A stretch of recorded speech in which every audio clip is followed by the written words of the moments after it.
melihat karena Allah, mendengar karena Allah, bergerak karena Allah, diam karena Allah. Nah, semuanya sudah tergantung ke situlah itu ya. Sehingga tenggelamlah kita dalam lautan ma'rifat kepada Allah. Hatta la nashada ghaira af'alika wa sifatika biwajhikal haq. هل أتى على الإنسان حين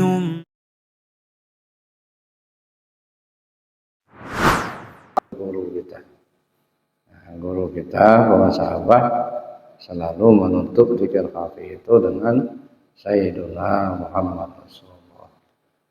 Bukan alhamdulillah. Itu yang pertama. Sekarang ini sudah mulai berkembang juga, saya perhatikan. Tarikan zikir jaharnya tidak lagi seperti dulu. Kalau Abah mengajarkan sesuai dengan yang kita terima ya, dari bawah pusat, la ilaha illallah. Jadi dari bawah pusat ke ubun-ubun, ke bahu yang kanan, melintasi latifah khafi dan latifah ruhi, terus ke bahu yang kiri, melintasi latifah sirri dan latifah qalbi. Itu yang dulu sudah kita terima dari pengasahabah. Nah sekarang ini sudah ada yang saya perhatikan lingkang-lingkoknya udah beda. Lah kiri kanan aja. La ilaha illallah. Nah ini yang begini nggak usah diikuti. Nah, karena nggak seperti itu diajarkan Abah kepada kita. Itu yang kedua. Nah ini hal-hal yang yang kadang-kadang bagi yang tidak paham, begitu mendengar ada ceramah seperti itu langsung berubah. Ya. Kita selaku pengamal TKN, khususnya Ikhwan TKN Arafah, itu mengikuti secara murni dari apa yang diajarkan oleh pengasahabah pada kita. Jangan dirubah. Yang ketiga, amanah pengasahabah kepada kita, semua ikhwan TKN di mana saja berada, supaya mempelajari fikih, tauhid dan tasawuf. Nah, itu jelas, itu maklumat pengasahabah nomor 43 ya, yang kalau nggak salah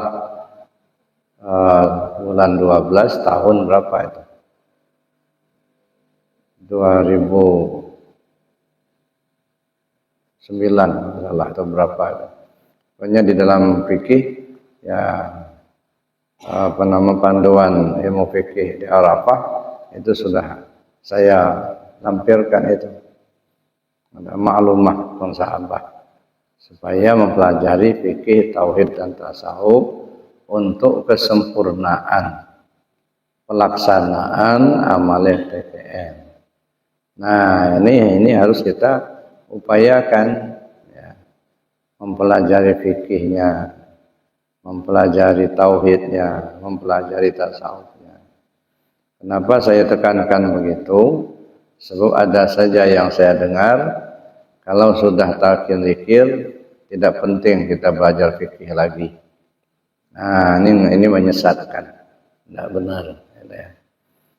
Belajar fikih itu sangat diperlukan untuk kita melaksanakan amalia syariatnya secara sempurna. Nah, kalau syariatnya sudah sempurna, maka untuk mengisi ya amalia syariat itu mesti dengan kajian tauhid dan tasawufnya. Makanya tiga-tiganya Islam, iman dan ihsan ini merupakan satu kesatuan yang tidak boleh ditinggal salah satunya. Kalau dulu pernah saya ibaratkan, kalau ibarat buah saya bilang Islam itu ibarat kulitnya, iman itu ibarat isinya, ihsan itu ibarat rasanya. Jadi kulit membungkus isi, isi menyimpan rasa. Nah, oleh karena itu ya tiga-tiganya Islam, iman dan ihsan atau disebut syariat, tarekat, hakikat dan ma'rifat itu merupakan satu kajian yang harus kita pelajari sesuai dengan amanah pengusaha pada kita. Nah, kita manfaatkan kesempatan-kesempatan di mana saja kita ada. Baik yang ada kesempatan ke Arafah ataupun mengulang kaji di majelisnya masing-masing. Ya, makanya kita bentuklah majelis zikir Arafah itu tujuannya supaya dapat menjadi sarana bagi para jamaah untuk melaksanakan amaliyah TKM, baik khatamannya maupun menakibnya ataupun pengulangan kajinya. Nah, itu sudah menjadi satu satu program yang harus kita jalankan ya selama hidup kita. Jadi belajar tarekat itu bukan setahun 2 tahun, sepanjang hayat. Ya. Amaliyah zikir itu sepanjang hayat.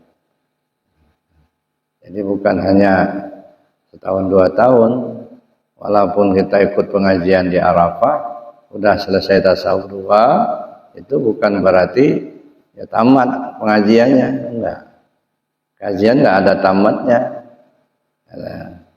Adapun kita batasi dengan tasawuf 2 itu ya karena ya materi sekedar untuk menghantarkan kita untuk mendalami lebih jauh itu sudah dianggap cukup. Tetapi ya kalaupun sudah kita kaji, kalau sudah lama tidak diulang-ulang ya lupa juga jadinya. Nah, makanya perlu ada muzakarah. Ya, muzakarah itu artinya kita mengulang kaji. Ya, mungkin ya paham kita mungkin agak berbeda dengan paham kawan kita yang lain. Nah, oleh karena itu untuk menyamakan persepsi maka perlu kita muzakarah.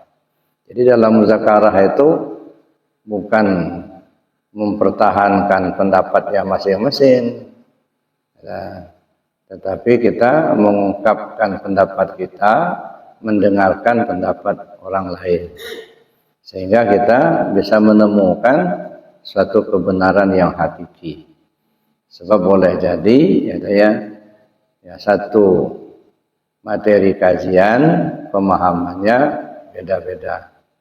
Nah, untuk itu perlu ada muzakarah tadi. Nah, jangan sampai nanti kita muzakarah tapi justru bukannya menambah pengetahuan tetapi justru menimbulkan dosa.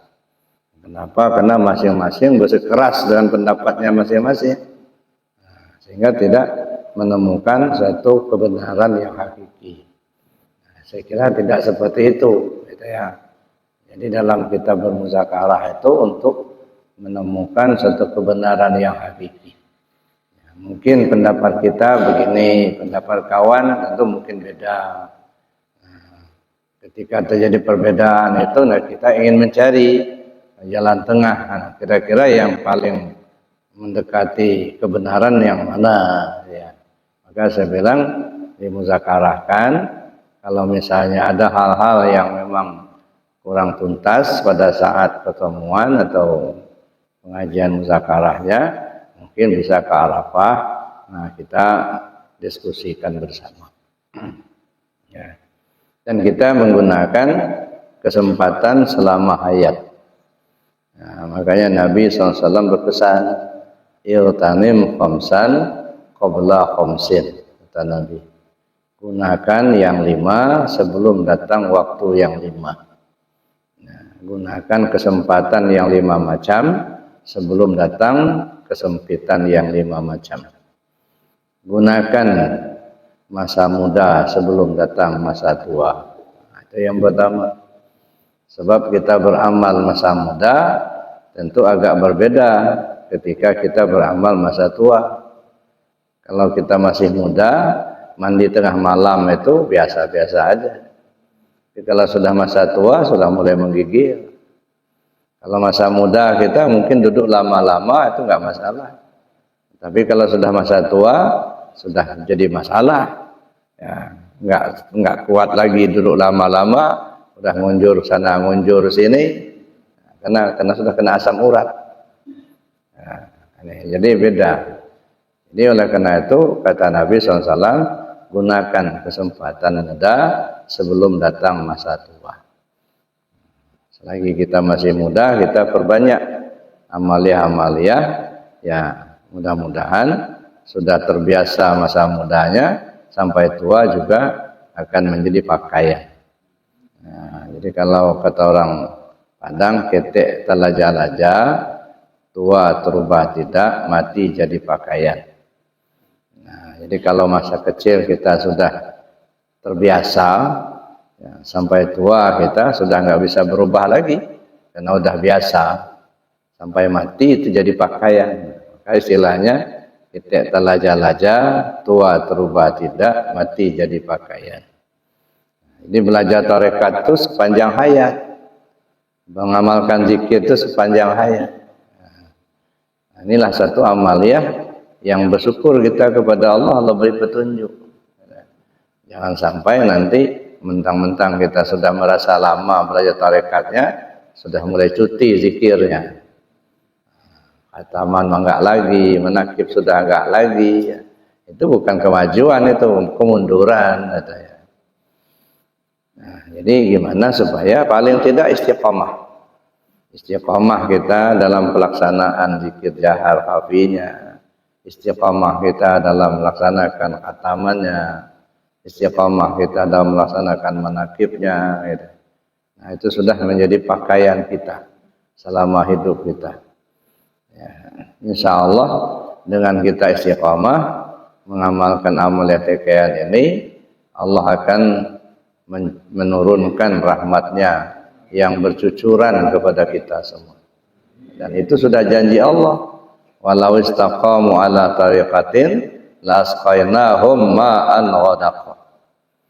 Kalau kalian istiqamah dengan tarekat yang kami ajarkan, kami akan turunkan kepada kalian air yang menyejukkan. Artinya rahmat Allah yang bercucuran. Nah, rahmat Allah itu kan macam-macam, Pak. Kesehatan, rezeki dalam artian materi, gitu ya. Kebersamaan kita, itu rahmat semua itu.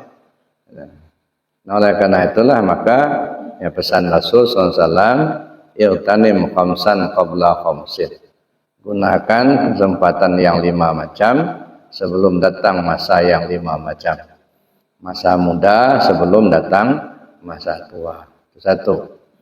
Yang kedua, gunakan kesempatan masa sehat sebelum datang waktu sakit. Nah, masa kita sehat, nah inilah kesempatan kita untuk memperbanyak amalan. Nah, kesempatan kita untuk mendalami kajian. Sebab kalau sudah datang waktu sakit, ya segalanya sudah susah. Ya, namanya sudah sakit. Gitu ya. Melihat kita sudah mulai enggak terang lagi, mendengar sudah mulai tak jelas lagi, jalan kita sudah enggak lurus lagi. Ya, namanya sudah sakit. Hanya kata Nabi SAW, gunakan kesehatan sebelum datang waktu sakit. Ya.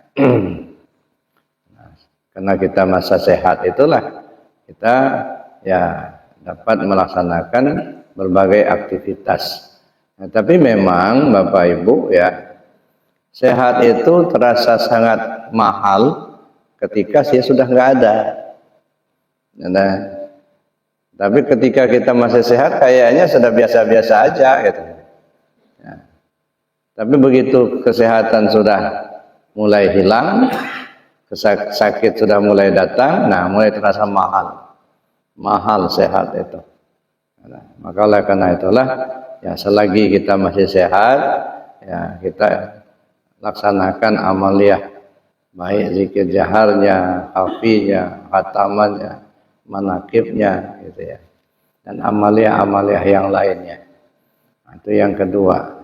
Gunakan waktu sehat sebelum datang waktu sakit.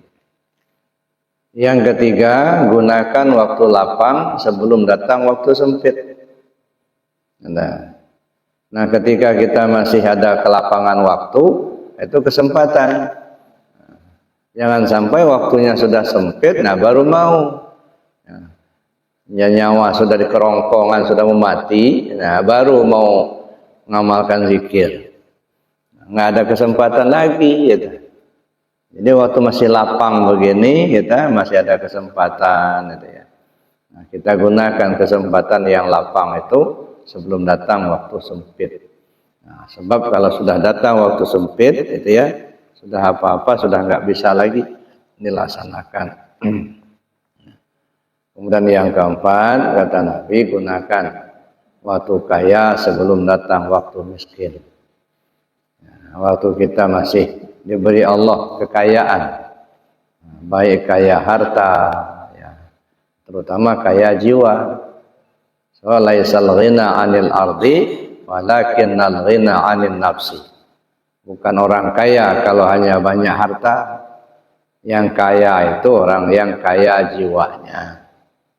Duitnya banyak, cuman merasa kurang, itu miskin. Ya, kan kadang kita dengar informasi akhir-akhir ini ada sampai 300 triliun ya disimpan di bawah dipan. Untuk apa? Ya, nggak bermanfaat gitu ya. Akhirnya kan menjadi bukannya jadi nikmat malah jadi laknat jadinya. Nah, oleh karena itu selagi kita masih diberi Allah kekayaan, nah kita gunakan. Ya, kita gunakan kekayaan itu untuk beribadah kepada Allah. Yang punya uang banyak misalnya, ya gunakanlah uang itu untuk ibadah. Mungkin membantu saudara kita yang membutuhkan, mungkin untuk pembangunan masjid, mungkin untuk ya melaksanakan ibadah haji, umroh dan lain sebagainya. Itulah gunanya. Ya, jadi sebanyak uang yang kita cari tujuannya untuk ibadah. Ya, jangan sampai rahmat yang diberikan Allah kepada kita malah bukan jadi nikmat tapi jadi laknat. Maka sering saya sampaikan, rahmat Allah itu kalau kita pandai mensyukurinya, dia akan jadi nikmat. Tapi kalau kita tidak pandai mensyukurinya, maka akan menjadi laknat. Ya, uang banyak tersimpan sedemikian rupa. Simpannya di bawah kolong, ya, dipan, atau dibawa di dalam rumah. Ya, miliaran, triliunan duitnya disimpan. Untuk apa gunanya? Gitu ya. Tidak akan menjadi manfaat. Gitu ya. Malah menjadi laknat. Akhirnya apa?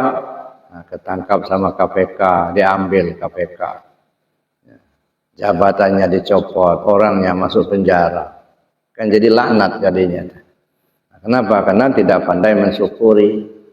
Nah, oleh karena itu Bapak Ibu yang saya hormati, ya, nah, mari kita gunakan apa yang disarankan Rasulullah SAW, gunakan kaya sebelum datang waktu miskin. Nah, kalau sudah datang waktu miskin, ya gimana lagi kita mau beribadah, ya, mau bersedekah. Kalau sudah tidak punya kemampuan lagi. Nah, yang terakhir kata Rasul, gunakan waktu hidup sebelum datang waktu mati. Ya. Hayataka, hidupmu sebelum datang waktu kematian. Nah, inilah kesempatan kita. Ya, masa kita masih hidup ini, kita perbanyak amaliyah, kita perbanyak zikir. Nah, karena kita ya yakin betul dan kita paham betul bahwa tidak ada manusia yang hidup selamanya di atas dunia ini. Kullu nafsin za'iqatul maut. Setiap yang bernyawa pasti akan mengalami kematian. Dan kita sudah sudah saksikan, bukan cerita orang saja. Ada saudara kita, ada orang tua kita, ya, yang tadinya hidup bersama kita, sekarang mereka sudah tiada, sudah duluan meninggalkan kita. Jadi artinya benar-benar kematian itu terjadi, dan itu akan menimpa setiap orang. Nah, kalau sudah ya orang sudah pada mati semua, kita sendiri yang nggak mati-mati kan bingung juga gitu. Di dunia ini sudah ada lagi orang, cuma kita sendiri. Mau beli rokok sudah nggak ada jualan lagi. Nah, jadi artinya kita sudah paham betul bahwa ya kematian itu pasti akan datang. Nah, karena itu merupakan satu kepastian, maka tidak ada jalan bagi kita untuk menghindar. Ya, tidak ada jalan untuk menghindar daripada kematian itu. Yang bisa kita lakukan hanyalah mempersiapkan diri menghadapi pintu kematian. Itu yang bisa kita lakukan. Menghindar tidak bisa, karena sudah ketetapan Allah seperti itu. Nah, yang perlu kita lakukan itu adalah ya mempersiapkan diri menghadapi pintu kematian. Apa yang perlu kita persiapkan? Nah, ini yang sudah agak sering juga kita bicarakan. Paling tidak 4 hal yang harus kita siapkan. Yang pertama, kita perlu tahu alamat yang akan dituju. Kemana kita pergi sesudah mati nanti. Nah, ini harus jelas ini. Jangan sampai ngambang. Kalau nggak jelas alamatnya, nah khawatir nggak sampai kepada yang dituju. Nah, di kita ini kadang-kadang ya bukan alamatnya yang dicari dulu, ya. Bekal yang dibawa, yang dicari. Ya. Bekal sudah numpuk, sudah banyak, cuman mau dibawa kemana? Nah, ini yang kadang-kadang nggak jelas. Ya. Oleh karena itulah maka pertama kali carilah alamat. Nah, kemana kita pergi sesudah mati? Ya. Alamatnya inna lillahi wa inna ilaihi raji'un. Datangnya dari Allah, pulangnya ke Allah. Nah, pulang ke Allah itu seperti apa? Jangan dipahami kembali ke Allah itu mati. Mati itu ajal, batas waktu untuk kembali kepada Allah. Nah, kembali ke Allah itu justru sebelum kematian datang. Nah, makanya kita berusaha supaya bisa kembali kepada Allah sebelum kematian itu datang. Sehingga Nabi mengatakan inna lillahi ibadan jasadu fil ardi wa ruhuhu tahtal arsy. Allah punya banyak hamba yang jasadnya lagi di bumi tapi ruhnya sudah di aras. Nah, ini yang disebut sudah kembali tapi belum pulang. Kenapa belum pulang? Waktunya belum nyampe. Nah, tapi sudah kembali. Nah, itu yang bagus yang kita usahakan. Jangan sampai udah pulang tapi nggak nyampai. Kabarnya si Anu itu udah pulang tapi kok nggak nyampe-nyampe, kemana ya? Nah, kesasar rupanya. Nah, ini makanya yang pertama cari alamat. Nah, kemana kita pergi sesudah mati? Kembali kepada Allah. Ya. Jadi kembali kepada Allah itu jangan dipahami kita seperti kita pulang kampung kembali ke kampung. Ada tempatnya. Ya, tidak seperti itu. Kenapa? Karena Allah itu laisa kamitslihi syai'un, tidak dapat diumpamakan dengan sesuatu. Ya, jadi jangan dipahami Allah itu ada di langit yang ketujuh, duduk di kursi, nanti jam 2 malam baru turun ke bumi. Itu namanya bermisal. Nah, kalau sudah bermisal maka syiriklah hukumnya. Ya. Allah itu laisa kamitsli syai'un, tidak bisa diumpamakan dengan sesuatu. Nah, karenanya Allah itu tidak menempati jihad 8. Nah, dia tidak di atas, dia tidak di bawah, tidak di kiri, tidak di kanan, tidak di muka, tidak di belakang, tidak di luar, tidak di dalam. Lalu di mana? Ini yang disebut muhitul lil alamin, meliputi alam. Nah, bagaimana meliputi alam ini? Nah, itu yang perlu kita kaji lebih jauh. Jangan dulu kita berpikirnya alam yang besar. Ya, sebelum kita berenang di lautan lepas, nah coba berenang dulu kita di kolam kecil dulu, gitu ya. Artinya sebelum kita memahami alam yang luas, coba pahami dulu alam yang kecil. Mana alam yang kecil? Nah ini diri kita ini. Ya, diri kita ini disebut alam shafir, alam kecil. Nah pahami sajalah diri kita ini. Maka mencari Allah di luar dirinya pasti akan kesasar, Pak. Mencari Tuhan di luar diri kita itu pasti kesasar. Nggak akan ketemu, nggak keliling dunia cari Tuhan nggak akan ketemu. Nah, tapi cobalah cari di dalam dirimu sendiri. Wa fi anfusikum afala tubsirun. Dalam dirimu kenapa kamu tidak temui? Ya. Sudahkah kita bertemu dengan yang ada di dalam diri kita ini? Siapa dia? Nah, makanya kita mesti bertemu. Kapan kita bertemu? Ya, menemukan diri kita sendiri. Terutama kita dibimbing oleh Rasulullah SAW melalui ibadah syariat seperti sholat misalnya. Nah justru dalam sholat itulah kita bisa bertemu. Nah, kan di dalam sholat sendiri kan kita baca itu.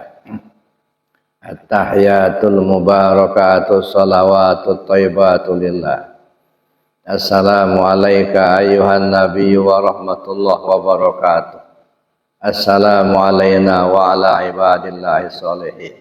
Itu kita sudah hafal itu. Dan sudah kita baca. Setiap kita sholat kita baca. Tahu nggak kita? Kalimat itu dialog antara Rasul dengan Allah Subhanahu wa taala ketika Isra dan Mi'raj. Ketika Nabi Mi'raj, nah ketemu Allah, lalu Nabi mengatakan at-tahiyatu lillah. Lalu dijawab oleh Allah, assalamu alayka ayyuhan nabi wa rahmatullahi wa barakatuh. Dijawab oleh Nabi, assalamu alayna wa ala ibadillahi sholihin. Artinya kalimat itu ya terjadi ketika Nabi bertemu Allah. Nah, kalimat itu kita ulang-ulang waktu salat. Nah, pertanyaannya, pada saat kita mengucap kalimat itu di dalam salat, ketemu Allah apa tidak? Nah, ini yang harus kita usahakan. Jangan hanya sekedar kita mengucap kalimat karena memang kita sudah hafal.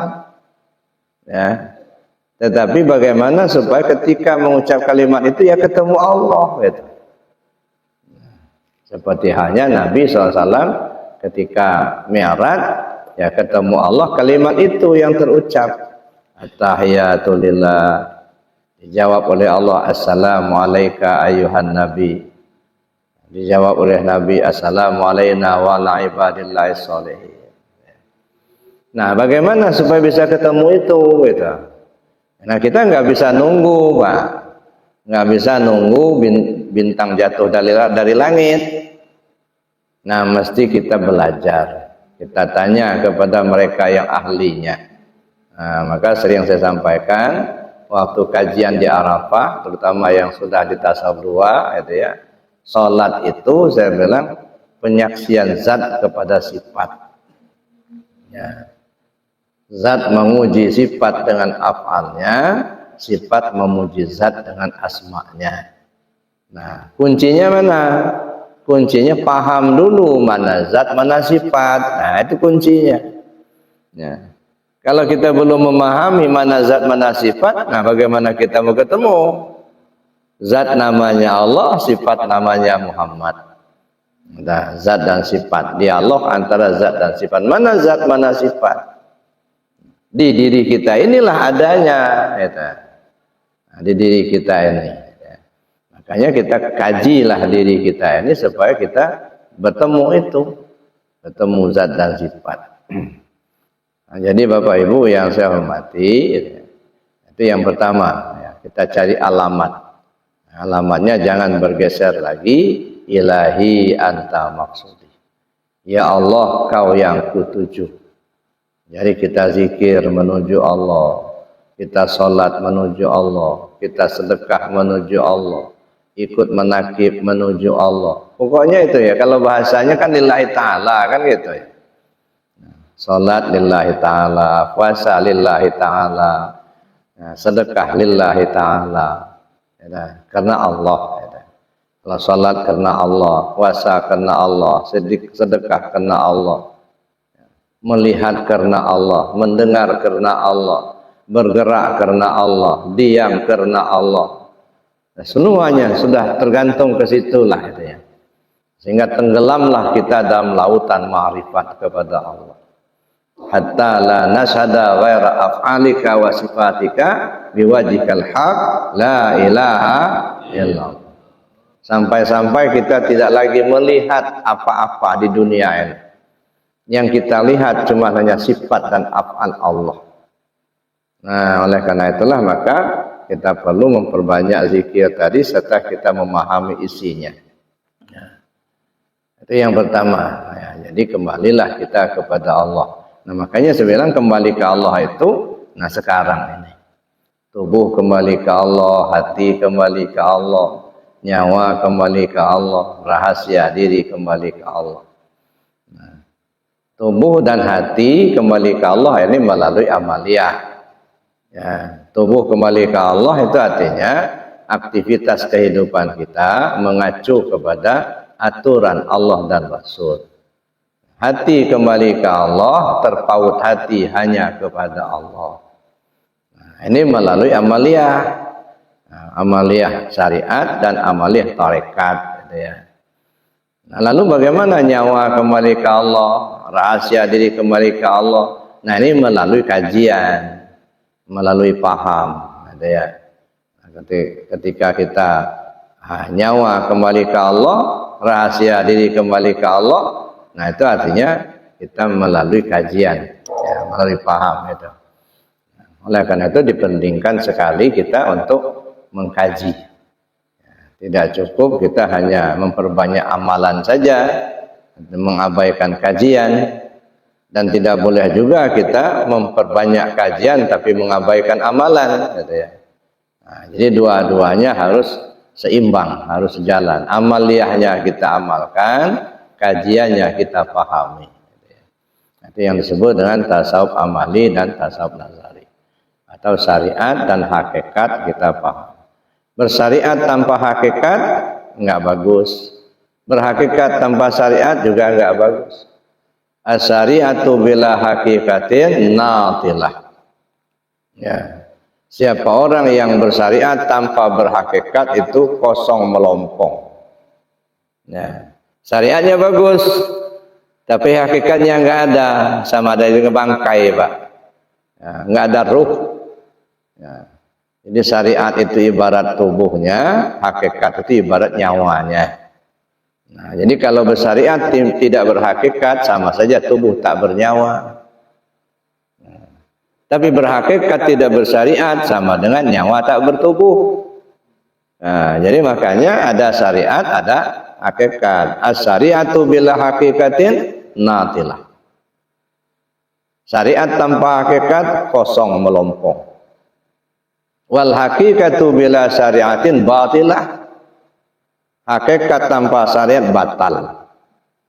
Nah, jadi makanya ya para ulama tasawuf mengatakan, Imam Abu Hanifah mengatakan, man tafaqqaha bila tasawwafa faqad tanafaqah.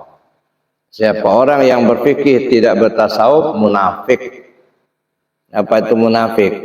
Bagus di luar, jelek di dalam. Enggak sinkron antara zahir dan batin. Itu munafik. Ya. Man tafaqqaha bila tasawwafa faqad tanafaqah. Siapa orang berfikih tanpa bertasawuf, dia munafik. Man tasawwafa bila tafaqqaha faqad tazandaqa. Siapa orang yang bertasawuf tanpa berfikih, maka kafir zindik. Nah, tidak bagus juga. Berfikih tidak bertasawuf munafik, bertasawuf tidak berfikih zindik. Man tafaqqaha wa tasawwafa faqad tahaqqaqa. Siapa orang yang berfikih dan bertasawuf, nah itulah yang benar.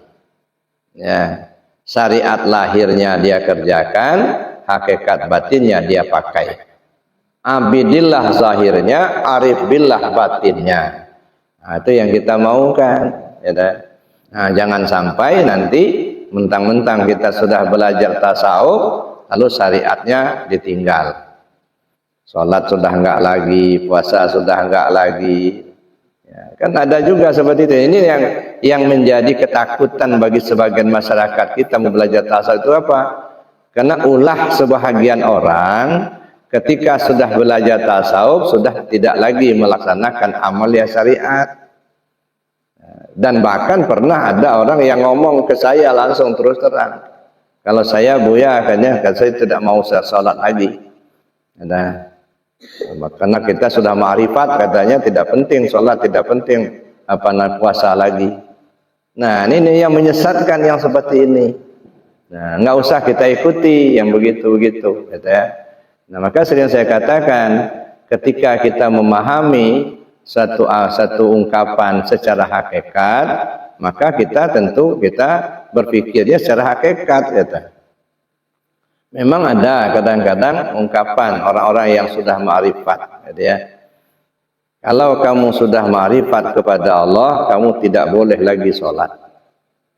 Nah, ini yang kadang-kadang menjadi menjadi momok bagi sebagian orang tidak mau belajar tasawuf itu.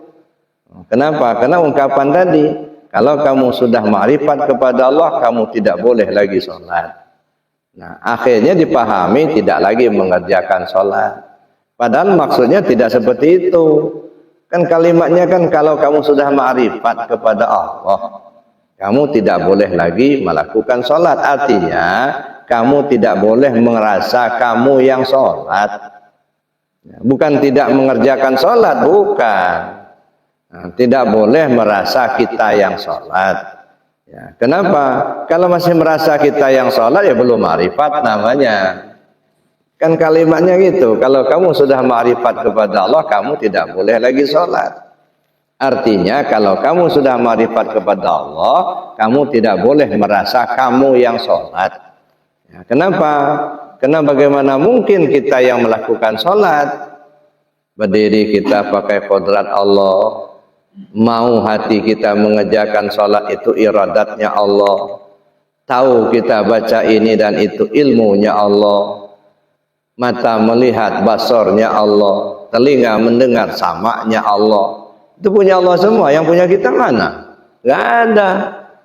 Jadi kalau kita merasa kitalah yang sholat, kita yang berbuat, kitalah yang tahu, itu belum ma'rifat namanya itu. Nah ini, jadi ungkapan kalau kamu sudah ma'rifat kepada Allah, kamu tidak boleh sholat, artinya tidak boleh mengaku kamu yang sholat. Nah, tapi pelaksanaan itu tetap saja dilaksanakan, gitu. Jangan ditinggal, gitu ya. Nah, tapi bedanya kalau belum ma'rifat merasa kita yang sholat, tapi setelah ma'rifat ternyata bukan kita lagi yang sholat, gitu ya. Kenapa? Karena semua fasilitas yang kita pakai punya Allah semua. Yang sholat itu Allah itulah. Al-abid wal ma'bud wahid. Yang nyembah dan yang disembah dia itulah. Kita gimana kita mau menyembah Allah? Pakai apa kita nyembah Allah? Nggak punya alatnya. Qadar kita pakai punya Allah, iradatnya punya Allah, ilmunya Allah, samanya punya Allah, basarnya punya Allah. Mana yang punya kita? Nggak ada. Nah itu maksudnya. Jadi jangan sampai kita merasa sudah ma'rifat kepada Allah lalu tidak lagi mengerjakan salat 5 waktu, tidak lagi melaksanakan puasa bulan Ramadan. Nah itu ya bukan tasawuf namanya, bahasa Lampungnya tasawuf. Nah itu tidak boleh itu ya. Nah, ada orang seperti itu nggak usah diikuti Pak. Nah, itu paham yang keliru seperti itu.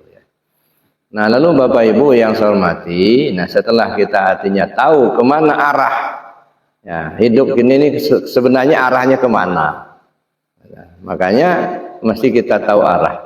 Yang tadi alamatnya kemana, kita pergi sudah mati kembali kepada Allah.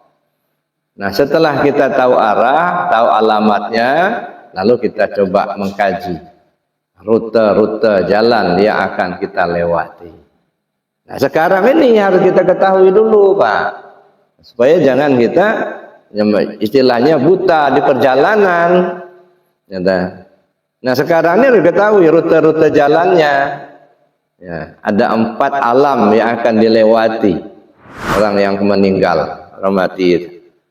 Pertama alam ruhiyah, yang kedua alam siriyah, yang ketiga alam nuriyah, yang keempat alam uluhiyah.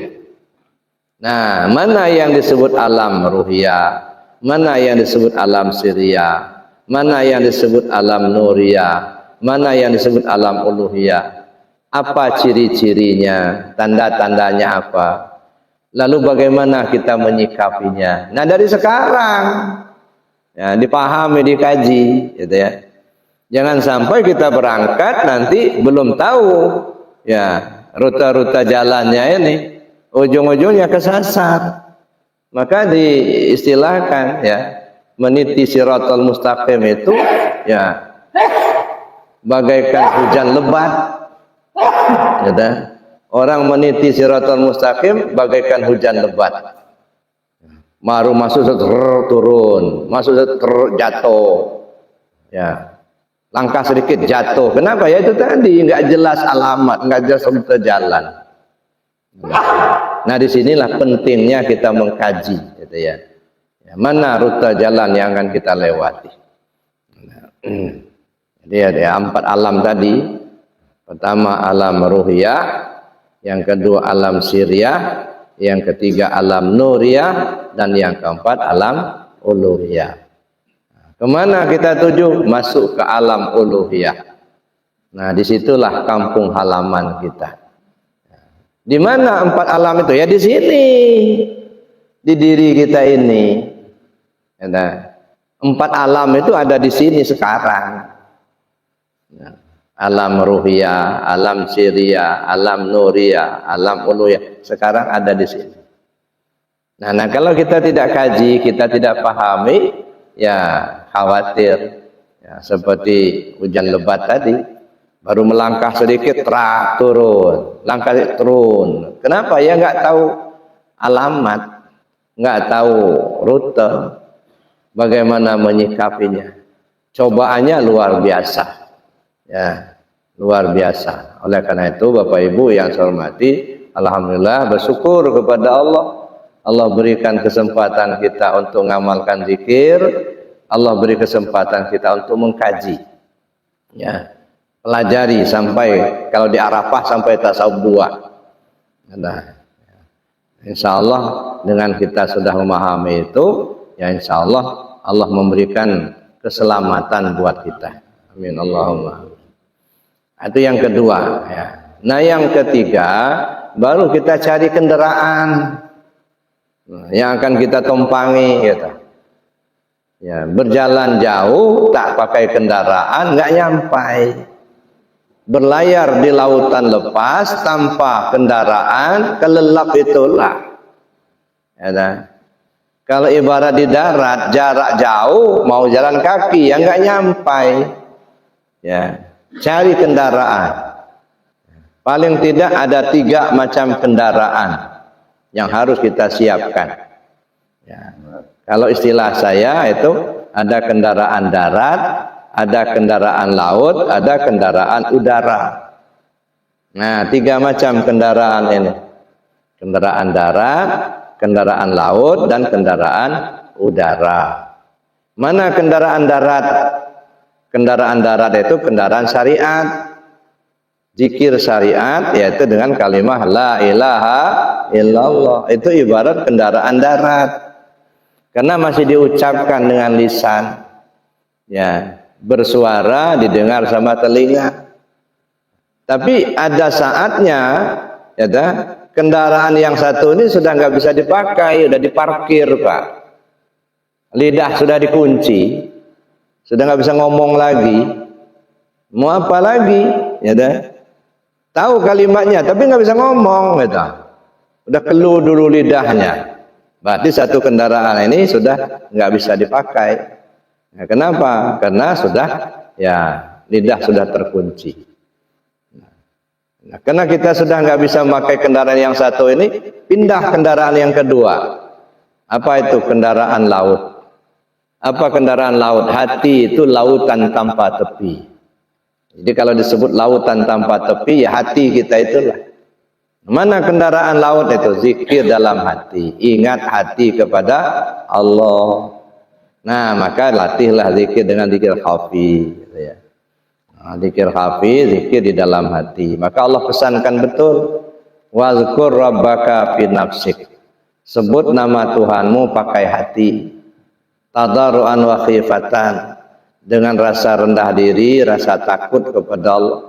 Wadunal jahri minal qaul. Jangan pakai suara.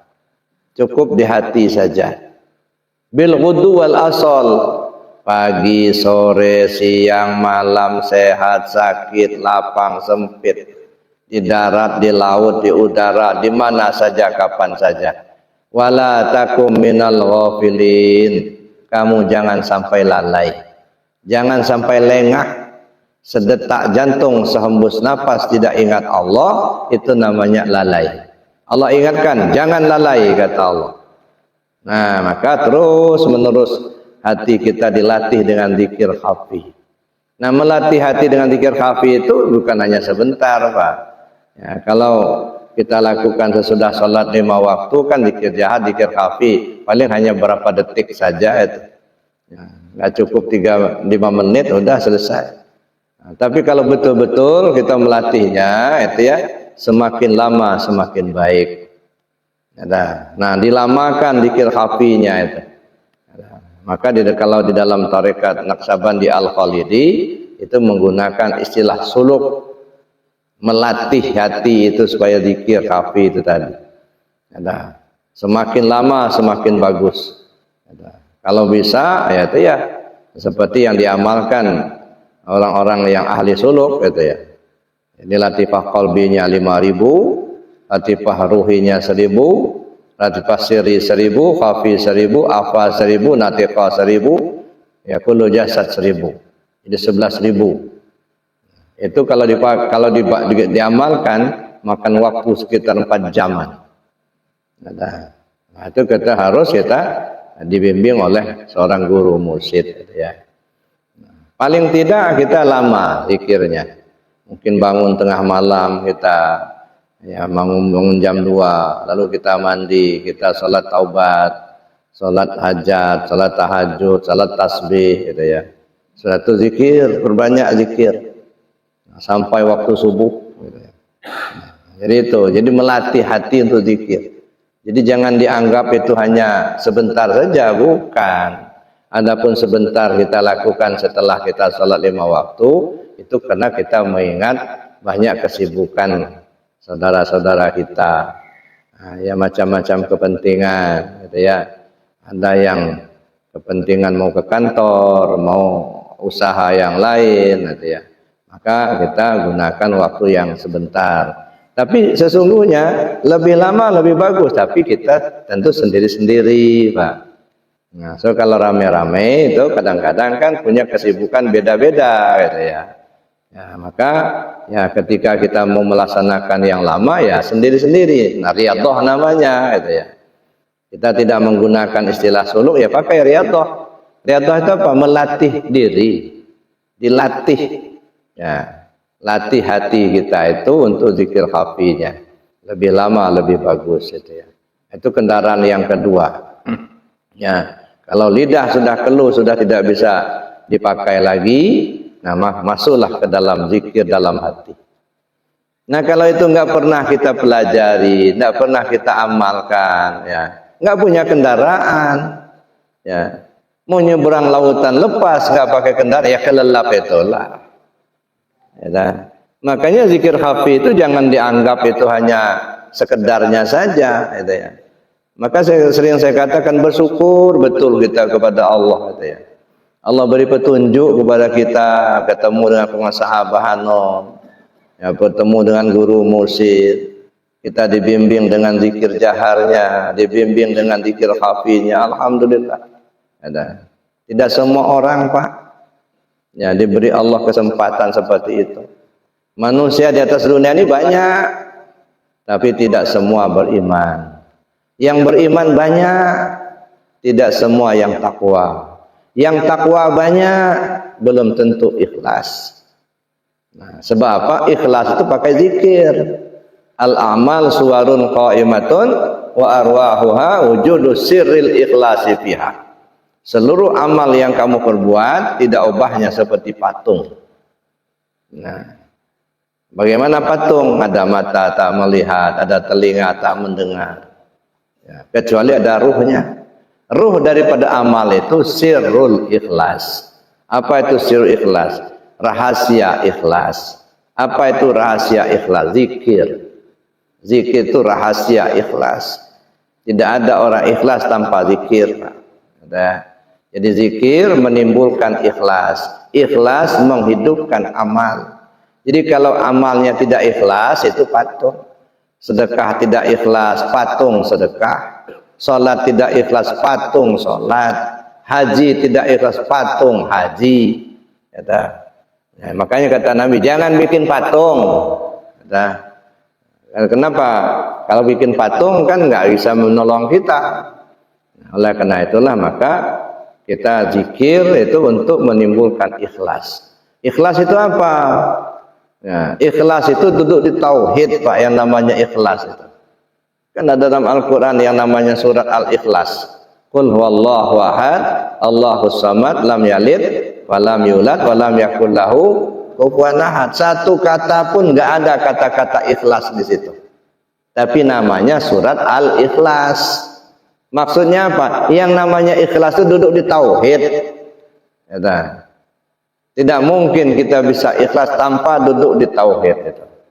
Nah, maka oleh karena itulah maka kita perlu mengkaji ilmu tauhid supaya kita bisa ikhlas itu tadi. Nah, itu kendaraan yang kedua. Ya. Tapi ada saatnya, waktunya harus berangkat. Tidak bisa ditunda lagi karena waktunya sudah sampai. Ya.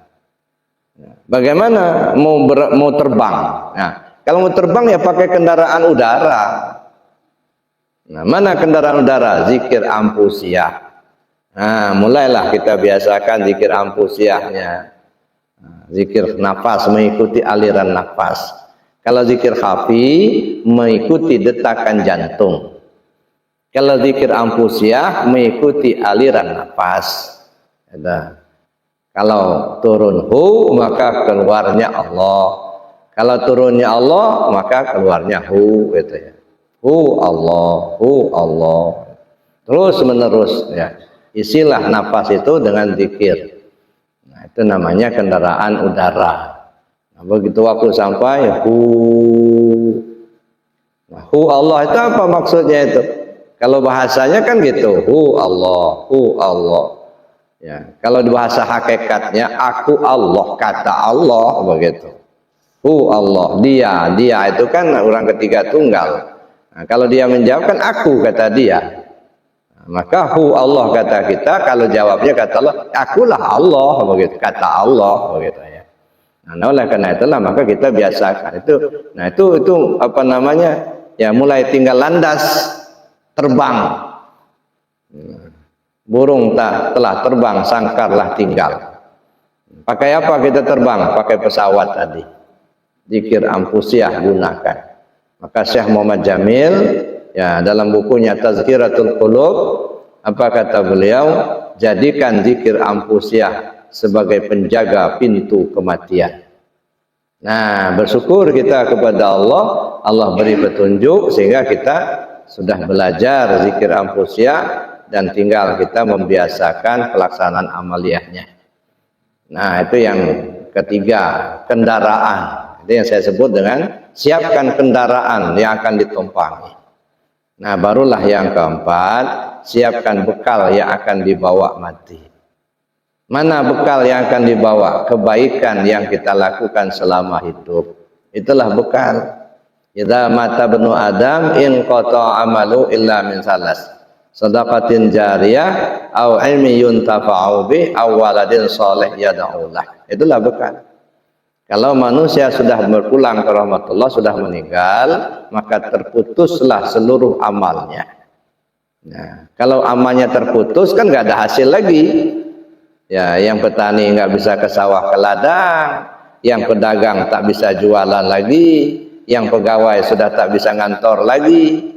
Orang kalau sudah nggak kerja tentu nggak ada hasil.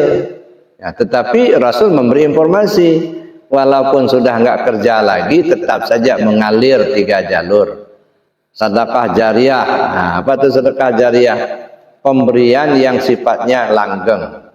Ya, seperti yang Mbah Sugimin wakafkan tanah bikin masjid, ini sudah merupakan bekal, ya kan?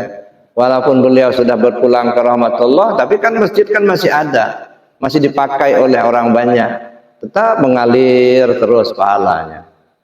Nah, tidak kita bisa mewakafkan tanah, bapak-bapak misalnya nyumbang semen, nyumbang batu, nyumbang pasir untuk masjid ini, tetap itu sedekah jariyah. Insya Allah walaupun yang bersangkutan sudah meninggal dunia, tapi masjid masih dipakai orang, tetap mengalir. Oh, kita nggak bisa nyumbang duit, nggak bisa nyumbang semen, nggak bisa nyumbang pasir, ya, tenaga, ya kita ikut gotong royong, ya memperbaiki, menyelesaikan masjid kita, itu juga sudah menjadi andil, ya kita sudah termasuk membangun masjid, sudah dapat sedekah jariyah juga di situ dengan tenaga kita. Nah, itu namanya kita sedekah jariyah. Jadi, artinya satu pemberian yang sifatnya kekal. Gitu ya. Yang kedua, al-ilmi yuntafa'u bih, atau ilmu yang memberi manfaat. Ya, kita ngajarin anak-anak baca Al-Quran, ibu-ibu ngajarin anak-anak bagaimana cara bikin kue yang enak, gitu ya. Nah, itu juga ilmu yang bermanfaat, gitu ya. Nah, walaupun yang mengajarkan sudah meninggal dunia, tetapi ilmunya dipakai orang yang masih hidup. Ibu yang ngajar, bapak yang ngajar, tetap mendapatkan aliran pahala dari Allah Subhanahu wa taala. Itulah namanya bekal. Awaladin soleh yad'ulah, atau doa orang-orang soleh. Ya dah. Kita sudah enggak ada, ya dah. Tapi kita kan punya teman, orang kenal dengan kita, orang doakan kita. Ya, Allahumma fil muslimin wal muslimat wal mu'minin wal mu'minat. Ya, didoakan. Nah, insya Allah kita juga dapat bagian dari itu, gitu ya. Nah, jadi itu Bapak Ibu yang saya hormati, 4 hal itu. Pertama, cari alamat kemana kita pergi sesudah mati. Dan yang kedua, pelajari rute jalan yang akan dilalui. Dan yang ketiga, siapkan kendaraan yang akan dibawa mati, yang akan ditompangi, gitu ya. Siap kendaraan yang akan ditompangi. Dan yang keempat, siapkan bekal yang akan dibawa mati. Nah, mudah-mudahan dengan cara begitu kita mendapat keselamatan pulang kembali kepada Allah. Nah, jadi selamat di dunia, selamat pula kita di akhirat. Ya. Nah, saya kira itu saja Bapak Ibu yang saya hormati, pesan saya, ya, istiqamah dalam pelaksanaan amaliyah TKN ini. Nah, istiqamah. Alhamdulillah di Lampung Timur ini sudah berkembang dengan pesat. Ya, sudah banyak titik-titik yang sudah menjadi pusat kegiatan TKN di Lampung Timur. Salah satunya Masjid At-Tawabin yang sekarang kita tempati. Ada lagi musola, musola tempatnya Pak Lasio, Muhtadin, Baitul Muhtadin. Ada lagi di tempat yang lain, ada beberapa titik. Nah, dia kan, alhamdulillah, itulah tempat-tempat kita untuk ya mengasah pikiran kita, mengasah hati kita dengan amalan, gitu ya. Nah, mungkin nanti insya Allah akan berkembang lebih jauh lagi nanti. Nah, sehingga ya itulah sejarah. Nah, kita lagi menorehkan tinta sejarah masa depan. Dulu TKN di Lampung Timur berkembang pesat. Nah, zamannya nenek saya, kakek saya, datuk saya, dulu kata anak-anak cucu kita nanti. Nah, jadi sekarang lah kita untuk menorehkan tinta sejarah itu, gitu ya. Di samping kita membina diri kita, mewariskan amaliyah TKN ini kepada anak-anak kita. Makanya di Pondok Pesantren Arafah kita buka pendidikan anak-anak di situ. Jadi ada pendidikan SMP, ya. Walaupun mereka belajar SMP, tapi di Arafah juga ada pelajaran pondok. Ya, maka anak-anak kita yang belajar di Pondok Arafah itu nanti akan dapat 2 ijazah. Ijazah SMP resmi dari Kemendikbud, kemudian ada MDT, Madrasah Diniyah Takmiliyah, itu dari Kemenak, gitu ya. Kalau dia langsung ke SMA, nah juga dapat di ijazah SMA-nya, kemudian dapat ijazah MDT-nya juga tingkat ulianya. Nah, jadi tidak sia-sia Bapak Ibu menyekolahkan anaknya di Pondok Pesantren Arafah. Nah, mudah-mudahan semua anak-anak kita yang sekolah di Pondok Arafah semuanya akan menjadi anak-anak yang soleh dan solehah. Nah, mudah-mudahan mereka itulah nanti yang akan meneruskan perjuangan kita yang tua-tua ini.